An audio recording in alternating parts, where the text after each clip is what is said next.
This morning we have quite a tangled web, and I have to ask you to follow along and we recapitulate some of the material we've already discussed. We have discussed that in the present cycle of evolution, we are working through 4 levels: physical, ethereal or vital, emotional, and mental. These are the 4 divisions of creatures that are on the earth at the present time and involved in this cycle of growth.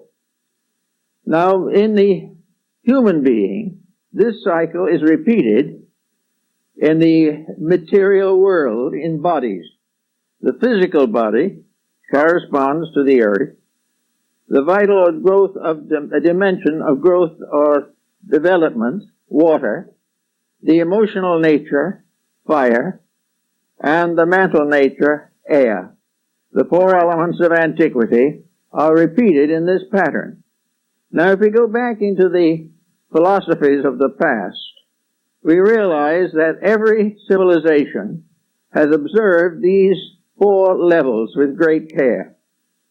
They are involved in the rights of citizenship, in the tribe, in the race, in the nation, and in the human family. Every one of the great civilizations of the past had a rule or law which was very closely and carefully enforced. No individual was born a citizen. This is very important. He was not born equal. He had to attain equality. He had to prove definitely that he could administer the faculties and powers which were developing within him in the age of growth. Therefore, in most nations, there were puberty rites.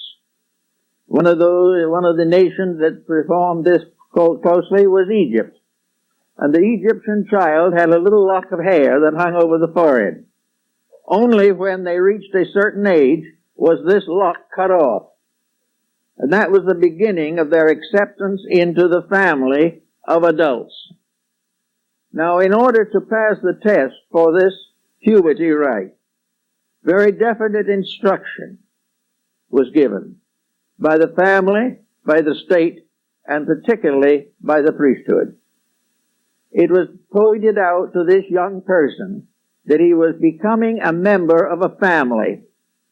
That up to this point, the family had protected him. But when he became an individual, he had to protect both himself and the family. It was indispensable to the community that he carry his share of the responsibility of adulthood. Later, we have other rights for different developments. Both the men and women had the same puberty rights. Both were regarded as part of the family, and that they became a citizen. They had to take on not only the honors of citizenship, the privileges of citizenship, but the duties of citizenship. And it was in this point that we have gradually lost sight of the facts of life. We no longer recognize this vision, but it's nevertheless there. We now, or did up to recently, declare that a child could not vote until it was 21 years old. Now it can vote at 18. We kind of amended the constitution of nature, but that didn't mean anything to nature. That was our own arbitrary division. The fact remains that as every child grows, it not only has new opportunities, but new responsibilities. And it is only when opportunity and responsibility are brought together in a happy pattern that progress is possible in a community. Now we have today a recognition also of another factor in this ladder of steps upward from physical body to mental integrity.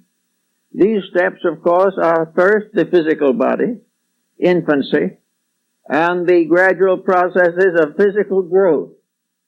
But in this process, the individual is nursed by the great nurse, the earth. The infancy of the individual is always administered finally by the fecundity of nature. and it is administered in particular through parentage and through the ancestry of the line. Later, the child goes into the period of growth, and that becomes the period of water, corresponding to the vegetable kingdom. And here it becomes gradually assimilated to the patterns of the levels of life upon which it is to function in maturity. The animal comes into the third animal, or we in the elements, the fire level. Here the animal is subject to the laws of emotional existence. These laws are not set by the animal. They are set by nature. And they are set because they are the only way in which protoplasm can gradually evolve into deity, where every atom gradually becomes a deified being. It is all growth under law, growth under responsibility, growth under the burden of carrying our share of the responsibility for life. And finally, after education, which is under the fire level, we come to the mind. We come to the individualization. Here the individual becomes self-responsible. And in being self-responsible, he comes into contact with the mysterious element of air. Now, up to through the animal kingdom, the nature is governed by various orders or hierarchies. These orders administer the substances which are necessary in the building of the composite nature of the human being. When it comes, however, to the mental level, it comes to the threshold of individuality.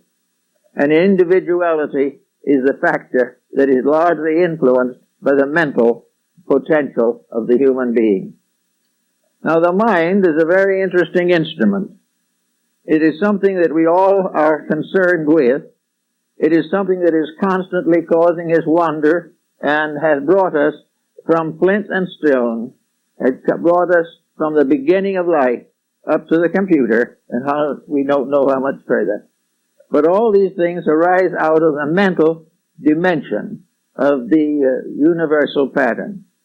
In India, among Eastern people, the mind is divided into two levels: high mind or higher mind and ordinary or mortal mind. These are, according to the ancient rule, are rupa and arupa, formed and unformed, visible and invisible, human and divine. The mental agency, therefore, is a tremendous potential within the individual. In other words, the mind is something that develops inside of us. It is not something that is hung on the outside.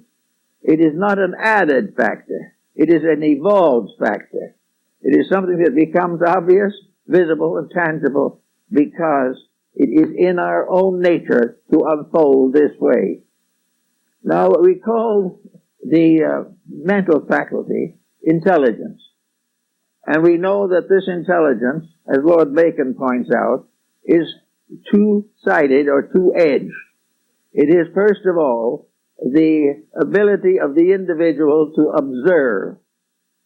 And most all primitive people are observationalists. They study all things in terms of appearance, or what they see happening. This was how primitive life evolved. But as long as this observation was accurate, the primitive life grew in proper pattern. And nearly all the scriptures of mankind are based upon the observation of the natural or primitive way of life, the laws, the inevitable laws that govern all processes in nature. Now, in this problem of mind, we therefore have the mind principle within the individual, and we have the mind consequences in society. We know that nearly all that we can possibly think of as having been achieved in civilization has come forth out of the individual. It has not come from the outside, but it has caused to evolve or develop around itself an external structure. Therefore, we have both intelligence, which is internal, and intellectualism, which is external. And these two forms of intelligence were recognized by the Greeks, who built their philosophies upon it. This pair, therefore, consequently provides us with opportunity. First of all, environment inspires us to release internal potential. We find ourselves in a world of infinite potential, infinite opportunity, and we feel impelled to advance along the lines of these opportunities. But it also prepares us or bestows upon us something else. That is the responsibility of recognizing the consequence of depending entirely upon an external for an internal growth. We are more or less confronted, therefore, with living with the internal potential, which must always be in the line of growth, and the consequences of that potential in society, which is gradually building an imaginary or illusionary structure through the misuse and abuse of potential. We have, therefore, today in the world, a world of people living as a result of thought. But the thought they are living from has been brought through from an internal integrity to an external compromise. The compromise being the determination to exploit resource rather than to use it. The mind says whatever power we have should be used correctly. Ambitions and appetites say we should use it to our own advantage. Then for the internal mind then says, what is our advantage? And the answer, of course, is the real advantage is to keep the rules. The disadvantage is to try to break it. And almost all your scriptural writings of the world, the Bibles of mankind, are really developments in words and thoughts of the proven experiences of humanity as to the reality of the victory of integrity over indulgence, the victory of truth over error, the victory of intelligence over ignorance. All these factors have to be taken into consideration. But out of it all comes a recognition that we have two basic sources of knowledge. We come into the world, therefore, and we pass through the various stages of childhood. We go to school, and we finally come out into individual life. Our school period is represented by the animal kingdom. Therefore, that is what is supposed to prepare us within ourselves for the individualization of our mental nature. Now, when we go to school, what do we learn? This is all largely a matter of the development of an educational theory. Now, this can be developed in two ways. First, by listening to the voice from within, which tells us the reality of these matters, and the voice that comes from the outside, which is largely self-centered and to the advantage of the moment at the expense of eternity. So we recognize that the problem of education is something to begin to think about very carefully.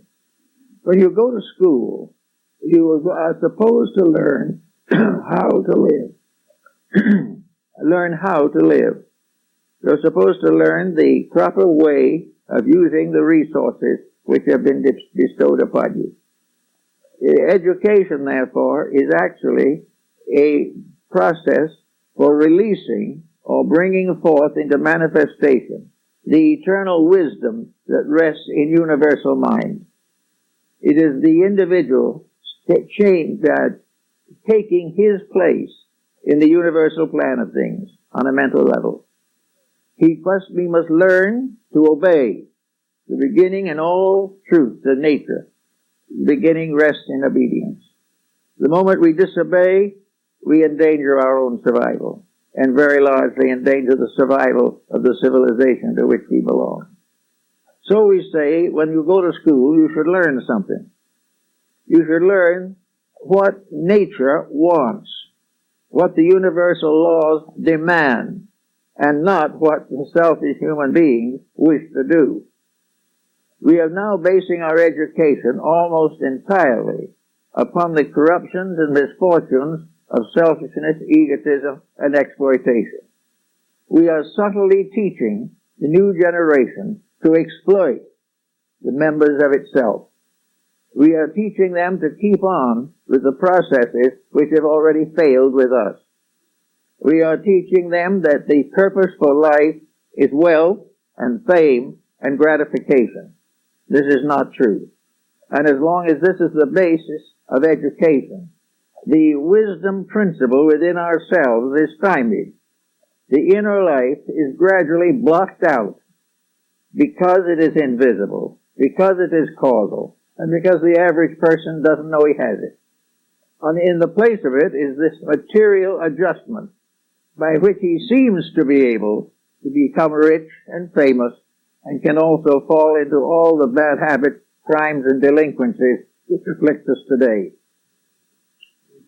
It becomes obvious, therefore, that our education is coming from the outside when it should be a release from within of the mental potential. The mind is not materialistic. The mind is not selfish. The mind is not self-centered. These are the consequences of compromising it for the advantage of personal success. We take this thread of mind which we have in us, and we gradually condition it so that instead of being the leader of our life, it becomes the slave of our appetites. We use the mind and we abuse it. We do not recognize it that it is the source of our greatest happiness and greatest security if we use it properly. If, however, we tarnish it, as we have done in centuries gone by, we will gradually use the mind as a destroyer and will then blame the mind for the misuse of itself, while the actual blame lies within the person who has forgotten to fulfill the proper destiny for which man was created.